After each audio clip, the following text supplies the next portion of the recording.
Okay, so I would now like to introduce Jane Dwyer, who is going to lead the presentation tonight on literacy resources. There's a new kit in town. Jane, if you wouldn't mind taking a few minutes to start by sharing a little bit about yourself, that would be great. Okay. I am a DTH in the suburban Chicago area, the south suburbs, and I have been working with deaf or hard of hearing children my entire career, which has been it's a long time. I have a passion for reading and getting children to enjoy reading. And so that was one of my motivations to work with Carrie on this project. And if anyone hears a cat meowing in the background, I have a needy cat that she's just meowy, so I apologize in advance. So let me ask the participants if you use sign language with your child or listening and spoken language. Can I do that, Carrie? Yes. And I think most folks are on the webinar, so if you put your cursor by your name, you're able to raise your hand, and I can take a tally of those who raise their hand for one communication or the other, or both. So if you utilize, let's start with an oral approach with your child, would you raise your hand? And then I don't think you'll be able to see this, Jane, so I will let you know. Okay, great, thank you. All right, so 2, if you guys will lower your hands. Great, and if you use a sign-only approach, would you raise your hand? Okay, and none there. Oh, wait, Anita. Okay, so 1. And then if you use a total communication approach with your children, would you raise your hand?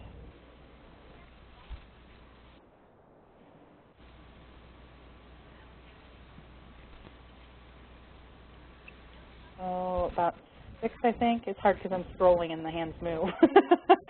All right, great. Thanks. You guys can take your hands down. Does that help, Jane? Yes. Yes. It helps me kind of know the audience. So I don't know if any of you have been spoken to by your physicians about reading to your children, but there has been a big effort by the American Academy of Pediatrics to read to your child, to any child, not just a deaf or hard of hearing child, but any child, for 20 minutes a day. So it doesn't have to be 20 minutes at a time. It could be 20 minutes for the whole day. So I think that makes it a little bit more doable for the average family, because I know many of us are working mothers, and it's really hard to fit everything in. But reading to your child can improve their vocabulary, their comprehension, their understanding of words, their concentration, memory, and curiosity. Things that books can show them might not be something they see every day. So you have to remember that language is fundamental to cognitive development, which is what we want for all our children. So that 20 minutes a day, when and where are you going to fit it in? So I want you to have some ideas that I thought of, and you may think of more yourself. But if you keep a favorite book in your purse or your diaper bag, you can always have it on hand if you are at the doctor's office, the audiologist, any place that you have to sit and wait. I know the other day I had to sit and wait for my oil to be changed. And that's definitely the kind of place that's not going to have reading material for your child. So it's kind of nice to be able to have that, just to be able to pull it out. When you're taking a walk or riding in the car, another thing to point out are street signs, restaurant names. I think many children, at least by the time they're 5, they know the emblem for the Golden Arches. You can have road signs, all those, the print that is just out in our world that you can talk about. If you're in the bathtub, I know my own children, I had to empty the water in order to get them out of the tub. So they're very captive, the captive audience. You can get the vinyl books that if the kids want to hold the book and see it more closely, it doesn't matter if it gets wet. At the table, when you're eating, you can read a story and everyone can enjoy it. And going to get your mail, you can talk about, oh, this letter, this says this is for mommy. This says this is for daddy. This says, the ones that came to occupant, I always told my kids that was for them. So, and then the traditional way that I think most of us think about reading to your children is in bed at the end of the day. So those are some different, maybe different ideas for you to think about when you could fit those 20 minutes in. And then you have to think about how am I going to do it. You want to make sure you and your child are comfortable. Can they see your face?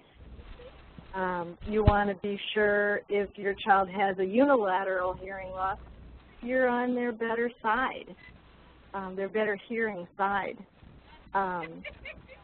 It can be tricky to hold the book and sign the words on the page, or you don't even have to read the words on the page, but just to talk about the pictures. I have used, I call it a cookbook holder, but it holds the book upright and keeps the page open.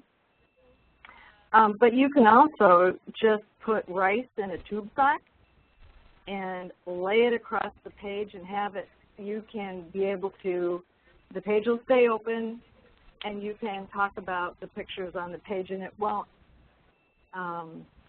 impair too much of the information on the page. You want to have everyone, can everyone see okay? I know sometimes people don't have a lot of lamps or lighting in, let's say, the living room or the bedroom, but the kitchen is always bright. The bathrooms are always bright. So those, you might want to think about where is the best place to read a book so that your child can see the pages well and be able to respond to what you are talking about. You want to use an animated or excited voice. Nobody wants to listen to someone who just has a monotone, but you want to talk about the big bear or the little mouse. You can vary your tone like that to create more interest. The more you have animation in your voice, the more your child will have to listen to. I always think it's good to let your child know that what's coming next. So if they're playing, you can tell them, okay, when you're done playing with your car, playing, cooking in the kitchen, whatever they're doing, you can say, I will read you a story, so that they can anticipate when that's coming. So is everyone, is it making sense to everyone so far? We have a show of hands that says yes. Any questions?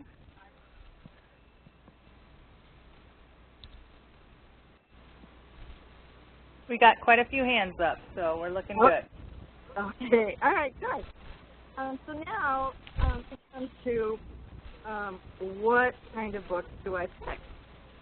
So that can be tricky because you don't want it to be too hard and you don't want it to be too easy. You want it kind of to be a Goldilocks book. You want it to be just right. So you want to look, you absolutely do not have to read the words on the page. You know your child well enough that if you see a book that you think they would really like, but there's too many words on the page, read what you think or say what you think would be appropriate for that page. Let's say maybe they like firemen, but those nonfiction fireman books really give a lot of details that you know your child is not going to understand yet. But they still want to talk about the firemen and, oh, they're putting out the fire's hot. And you can make up those words and make a story up on your own. But in general, you want to choose a book that has a few more words than they already know so that they are learning new words. Getting back to what the child is interested in, you want to pay attention to what they really like. You as parents, I know when I do home visits, I've not had a parent yet that can't answer the question, what do they like to play with? So if they like to play with balls, write a book about balls. They do have them. And read about that, the big ball, the little ball, football, any kind of ball.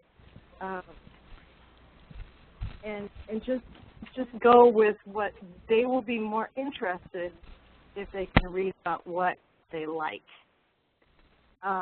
Which brings us to one thing that I think many parents tell me is I can't get them to sit down to read a book. So my suggestion to you is try to make your own book, and this is not something like we have to go to Shutterfly and prepare a book like that. This would be take pictures of your child or print pictures. I'm sure everyone has pictures of their child. Print them and put them in a Ziploc bag and attach a couple Ziploc bags together, either with a stapler or tape, and that's a book. And I don't know any child that really doesn't like to look at themselves. So the topic could be quite simple, like here's Joey eating, here's Joey playing, here's Joey taking a bath, sleeping, and it could be as simple as that. But that can be your start of a book. And if that is pleasant, then you can go on from there. I also wouldn't worry about if you can't get through a whole book. That's okay. You don't want to force anyone to make so that when you're reading a book, it's like, oh God, here she goes. She's going to force me to sit down and look at this book, and I don't want to. Let the child take the lead. Let them turn the pages. And if the book is 5 pages long and they quit after 4, okay. You got 4 pages down. Kudos to you. And maybe next time you'll get to 5. You might have a child that only wants to read the same book over and over and over again. And that's okay too. because each time the book is familiar, so they understand the language better every time. You can, if they're reading it and you just think, I'm going to poke my eyes out with a stick if I have to read this book one more time, then you can change it up a little bit and maybe say, what's going to happen? What's in the bear? What happens on the next page? See if they will tell you, and because the story is familiar, what's going to happen on the next page. Just to try to capture and extend that a little bit. You want to choose books that you like to look at. If you look at a book and say, I don't like that, we all have likes and dislikes. And you may say, I don't like that illustrator at all. I know there's an illustrator that's, I think the book is called No David, or No David. I don't like that illustrator at all. I don't, it's a very popular one. I see it all the time, like in Barnes & Noble, and I don't like it, so I wouldn't buy it. And I wouldn't necessarily read that just because I don't like it. So you want to pick ones that you like as well as the ones that your child would like.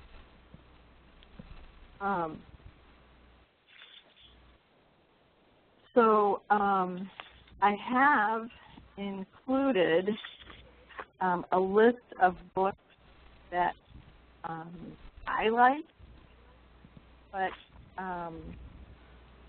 they're by no means, it's by no means complete, but it is a list of like 30 books that you can try to see if your child would be interested in them. Some of them may be familiar to you. One of the newest ones on the list is Dada by Jimmy Fallon. It's very funny for an adult. It's a large animal that says to the smaller animal, says Dada, and the small animal says whatever that animal says. Like the big cow says Dada, and the little cow says moo. And it, then the big sheep says Dada, and the little sheep says bah. And it's very funny for an adult.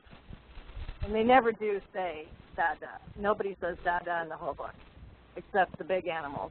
So I thought it was quite amusing, and I would be willing to read that book many times because it was funny to me, which really helped when you're at the end of the day and I don't want to read that book one more time.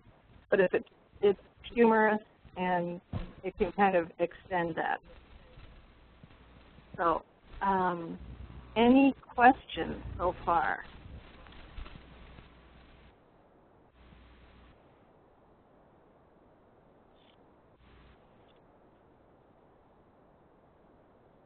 I have a question. Okay. Oh, I'm sorry. I'm supposed to raise my hand on the room here. No, you're good. Go ahead. Okay. I actually have a question.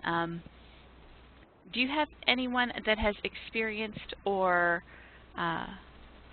maybe if I can share a little bit of my experience, is that okay? It's okay with me. Does anyone have any experience of someone who has signed a story and then another person voices the story while you're reading? That way the child can see someone signing it and hearing the story again at the same time. So if they miss the word, they're able to read the story, listen to it, and also watch the signer at the same time. So has anyone experienced anything like that, or if had thought of something like that? I do that myself as a deaf person, and I have deaf parents who have read to me, and I have hearing siblings who would speak and point to each word while I'm listening. I can watch the text words and then also see the signs for it as well. So that's just an idea. Does anyone have any experience doing anything like that? Just curious. I think it's a great idea. I really like that because then you get the best of both worlds. You can get the auditory experience as well as the visual. That's fabulous. I will suggest that.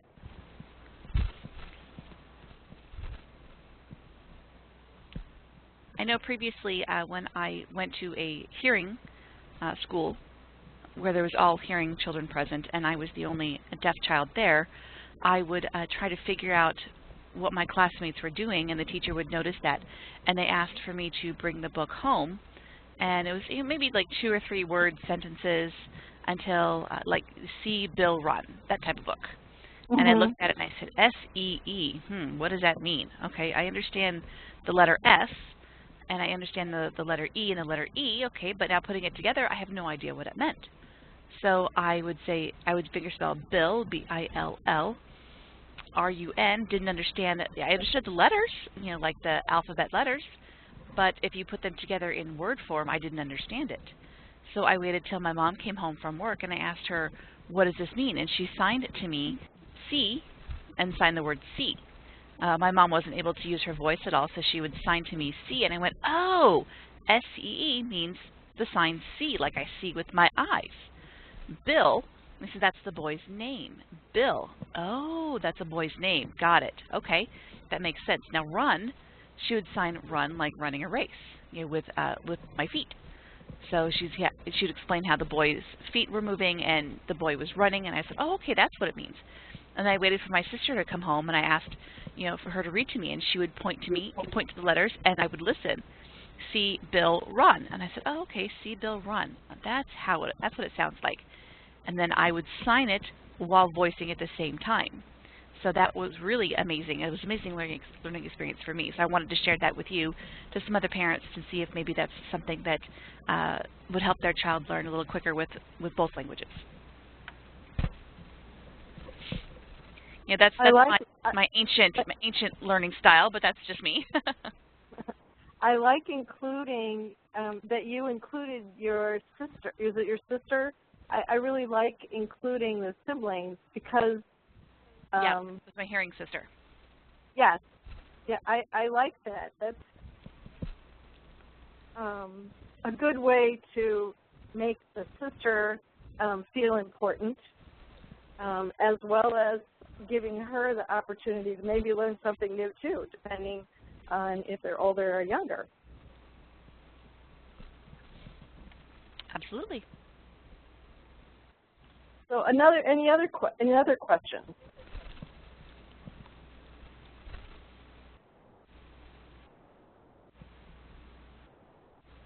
Or is anyone struggling and could use some suggestions?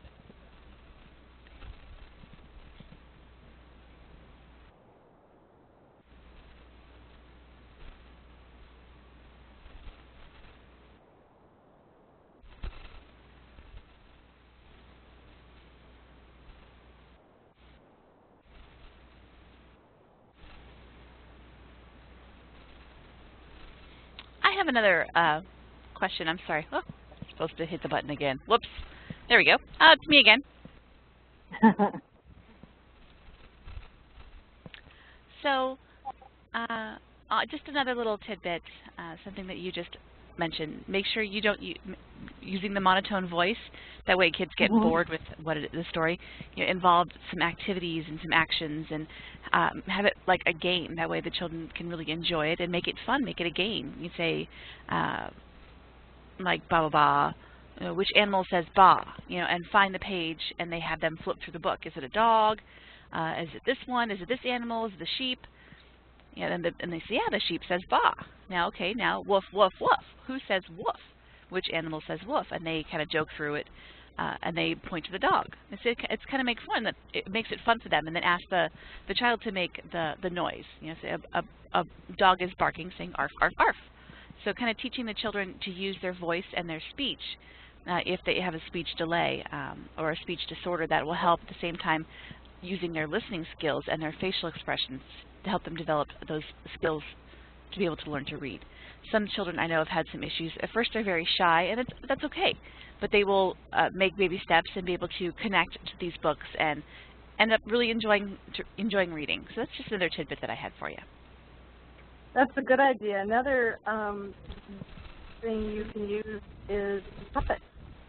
I know as a parent, you often have more than one child, and you want to, let's say read to 2 or more kids that might be at different ages and stages, a puppet can help maybe act out part of the story that the child the deaf or hard of hearing child may be too young to really comprehend everything in a story for let's say for an older child.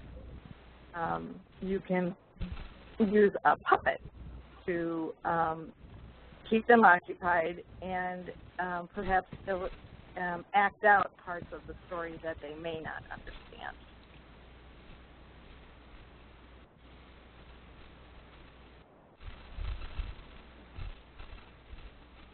So any other concerns for any parents out there about reading? Any challenges? Hi, this is Eliza. Sorry, excuse me. I have a question. My daughter, occasionally I can get her to sit down with a book, but it's like, pulling teeth to get her to do it. And I feel bad. We love reading in our house. We love reading. But I don't know how to come to her. Yeah. Everyone else reads. We all sit. We love reading, and then her. Right. That's really hard if it's something particularly that you enjoy doing. But I think that is one thing that is in her, for her advantage, is that she sees everyone doing it. So that will be, she's exposed to it and has that opportunity to experience it. Now, let me ask you, when you say she doesn't want to, what is she doing? Is she just running away? It never matters. We could be sitting and eating. Could be, not eating, but after we're done. It could be before bed. It could be, lots of times, it might be after school and she's tired. So I understand that. She's been working really hard all day just trying to hear and, listen to things. So I understand. Right. But, it could be almost any time. And she probably has over 50 books, everything you possibly like. She has her books brailled for the touch. She has tactile books. She has little stuffed animals that go with books. I'll stand on my head to get her to sit down and read a book. whatever it takes for her to read a book. Once in a while, once I can get her to sit, she'll sometimes let me read a book to her, a little. And I sign it to her. I act it out. I speak. I do everything. We do it both ways. And, yeah. Does she have a vision impairment as well as hearing? Yes. Okay. So I make it as, as contrasting as possible. I'm very careful about the books I pick out, making sure, that she can see it clearly enough. One thing I have done with other children that have a dual diagnosis is, instead of a traditional book, I'll make a box, let's say, that has things in that box that go with what's on the page. So let's say if it's a book about a cat, then inside the box I'll have a collar, a little ball of yarn, a basket, like a cat would sleep in a basket, things that are in the text of the book but are just in the box. So that if you are reading the book to your child, they can be touching those objects. You see what I mean? That's a great idea. They're not sitting there passive necessarily, but if you're reading the story and they can see the book, or the book is in front of them, they can be holding that box with the objects in it. So that it isn't just, oh, I have to just sit here again. This is the torture hour. So that makes sense, definitely. So I would say almost any book that you would read, you could find a couple things to put in a box. And I would make it always the same kind of box. I would make it like a shoebox size. You know, not a big box, not a tiny box, but so that when you got the box out, and it was like you could see the box, you could feel the box. Oh, okay, I like it when it's this. You know, so it's not so bad. No, that's a good idea. You might even make it let's say it's a book about food. I mean, you could have real food and have it like you could smell it then too. You know, talking about the lemons or the oranges and cut it open, smell it. That would be kind of fun. You could taste it too. Yeah, that would be fun. Yeah, no, she doesn't taste anything, but good idea about smelling. Well, okay. Yeah, not tasting, but smelling. Yeah, no, we could give it a smell. Okay. No. I have a but no, question. that's great ideas. Thank you. Well, good. I'm glad I could give you something new.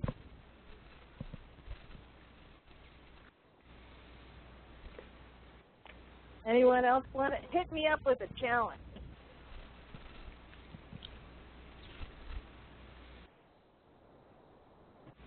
Hi, it's Eva.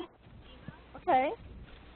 My challenge to you are teenage boys, and not wanting to even touch a book outside of school. So my question was, mine also have visual impairments as well. So everything they pretty much watch on TV, we use the closed captioning. Okay. And what I started doing now is muting the TV completely and making them read the closed captioning. Oh, so okay. Does that kind of count as reading? Absolutely. You know, the other thing that counts as reading is are they willing to play games? Do they like to play games? They like to play like video games. They really don't want to play like games with each other unless it's something like, you know, Yahtzee, where they can, you know, run around the table and cheer because one's the winner and the other one's the loser. So. What about cooking? Will they be willing to cook? You said to cook? Mhm. Yeah, my oldest one loves to cook. Then I would make them read the directions for a recipe. You know, print them out big so that, you know, as big a font as you know they need. And, you know, talk about what do you do next? What are the ingredients? And that's reading. And it's different words. You know, it's like, and it's good life skills because they got to be able to feed themselves when they eat, you know. So I think that would be an excellent way to kind of force them into it, but you get a really good reward because it might be delicious food. And I have 2 boys, and if it was about eating, when they were teenagers, they were all on it. I was considering putting a lock on the refrigerator. They ate me out of house and home. Awesome. Thank you for the suggestion. Eva, this is Carrie, and I struggle with the same thing. Yeah. And one of the things that I have found is that, you know, through Facebook, Jack sees articles that pop up from either some of the game pages that he follows, or NBC5 News, you know, he follows that page. And so just everyday life news, you know, like the two people that escaped from the jail. And the next time we come, you know, whether he's coming home from work and we're finally back together as a family, he's like, hey, did you hear about the two people that escaped from jail? And so that leads us into a conversation. So I figured, well, he's reading something, and, you know, if it's everyday news, that's important because he needs to know what's happening in the world. So that's helped us. Gaming magazines have helped because that's what they're interested in. So, and then as far as the cooking, that is a great idea, and I think we'll definitely work on that. But with your boys liking competition, you could have them each pick, you know, one night, and they'll cook a meal for the family, and then, you know, the family can vote on the best meal or something. Awesome. That's a great idea.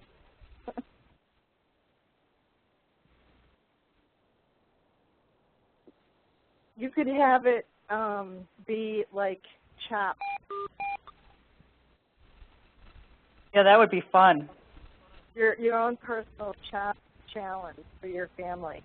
What can you cook with these ingredients? And then they would have to read to figure out what can I cook with it. You know, showing them how to find recipes online or in a cookbook.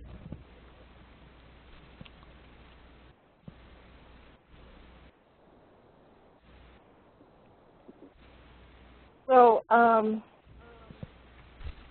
part of our read title, if you notice, it says there's a new kit in town. And I don't know if, I know obviously those of you who have older children and are no longer in early intervention, you don't have a DTH coming to your home. But those of you who do, you can request in the near future a read kit. And we will have 8 different books with activities to do with that book to extend the interest. And it will, you can get it through your DTH or through choices, right, Carrie? Yes, we're going to be checking them out through ISRC. Okay. So they'll come in a little bag with the book and a toy and a little list of activities. And another thing to extend the interest of a book is singing or songs. There's even books about songs, like Wheels on the Bus, Twinkle, Twinkle, Little Star, and those also you can sing the whole book instead of read it, which might cause more interest.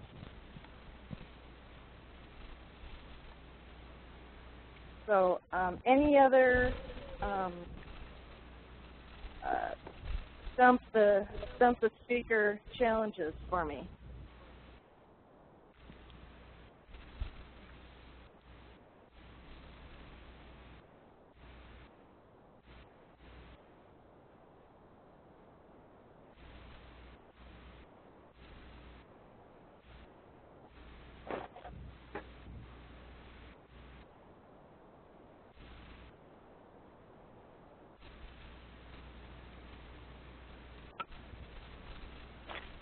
Well, Jane, I guess no news is good news. All right. So, yeah, I have nothing else to add. If anyone doesn't have any more questions, then we can be done.